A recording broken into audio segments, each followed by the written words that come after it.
Ya guys, assalamualaikum warahmatullahi wabarakatuh ya. Kembali lagi bersama saya di channel Dunia Merpati. Nah, bagaimana sih cara memilih merpati tinggian yang stabil itu? Nah, untuk kalian yang penasaran dan yang belum tahu, jadi simak videonya sampai akhir ya, supaya kalian mengerti dan paham apa yang saya jelaskan pada video kali ini.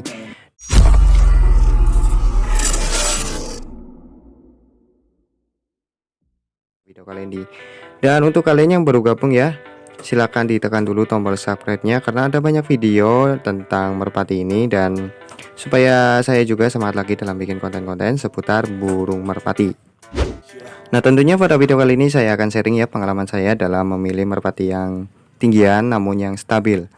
Nah, ini adalah ilmu rabaan saya selama saya bermain merpati tinggian, dan saya akan sharing kepada teman-teman yang membutuhkan ilmu saya ini. Dan saya ingatkan lagi, jadi pengalaman seseorang itu berbeda-beda, jadi jangan disamakan. Dan apabila ada kesalahan dalam video kali ini, ya mohon dimaklumi, karena pengalaman saya ini adalah pengalaman pribadi, jadi berbeda dengan orang lain. Nah, di depan kamera ini adalah merpati tinggian saya ya, yang menurut saya ini sudah stabil ya, bisa stabil terutama dalam segi terbangnya. Ini terbangnya stabil sampai rumah ya, tetap tinggi dan tidak delosot ya. Kalau udah sampai rumah, kan biasanya ada merpati yang sudah sampai rumah itu delosot. Nah, bila diterbangkan itu nitik ya, dan sampai rumah itu delosot. Nah, itu menjadi tidak kepuasan tersendiri ya untuk para pemain merpati tinggian ya.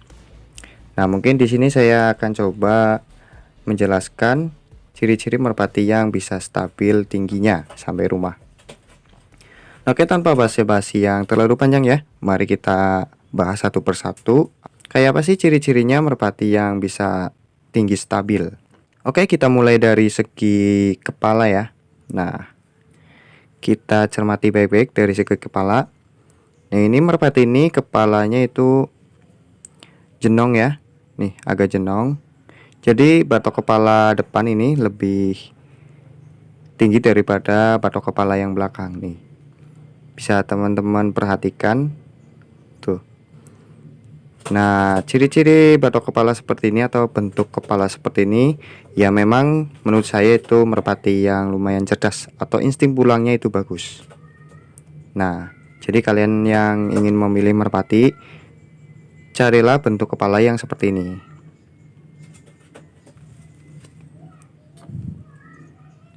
Nah ya, bisa diperhatikan.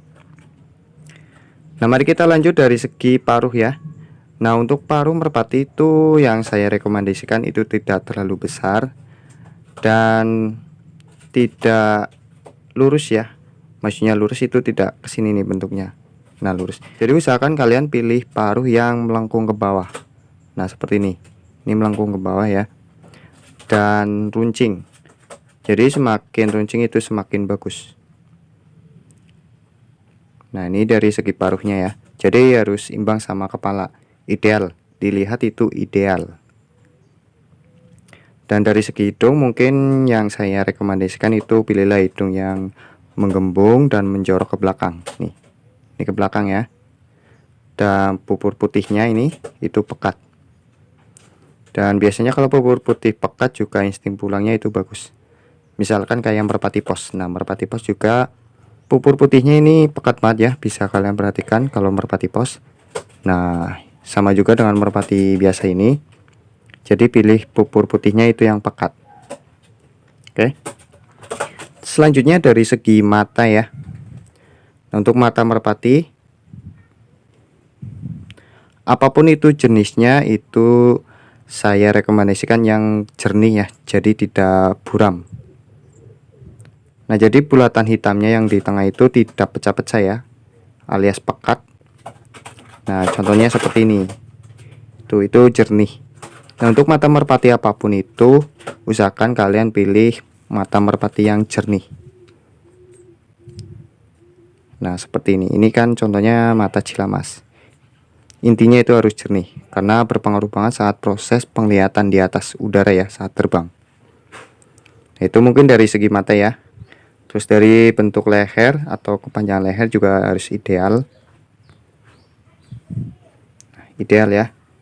Tuh imbang dari bodi belakang sampai kepalanya ini imbang, jadi tidak terlalu kepanjangan. Nah, lanjut kita bahas dari segi sayapnya. Nah, untuk dari lar merpati ini bisa kita lihat larnya itu bulat-bulat rapih ya. Ini rapih. Ini lar sisa 3 ya. Ini larnya rapih. Jadi merpati yang stabil itu biasanya larnya itu rapih.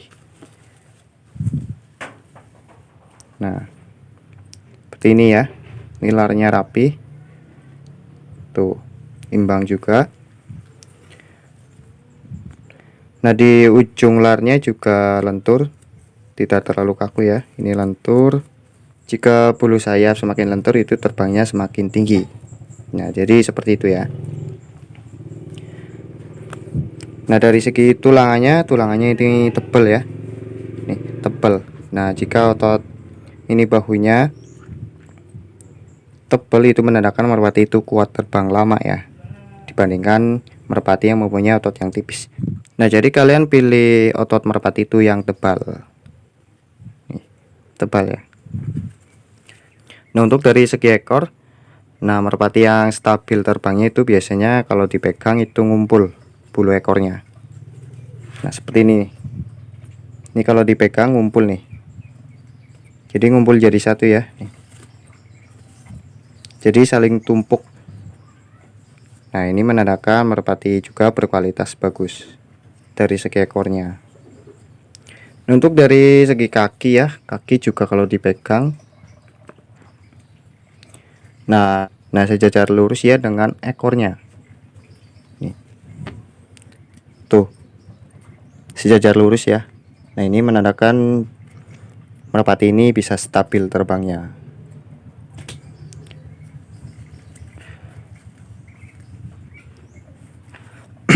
Nah, mungkin itu adalah beberapa ya ciri-ciri merpati yang terbangnya bisa stabil, dan semoga video kali ini bermanfaat ya. Dan untuk kalian, saya ingatkan lagi yang baru gabung, jangan lupa ya diklik tombol subscribe-nya dan aktifkan tombol loncengnya supaya kalian gak ketinggalan jika di channel Dunia Merpati ini upload video terbaru.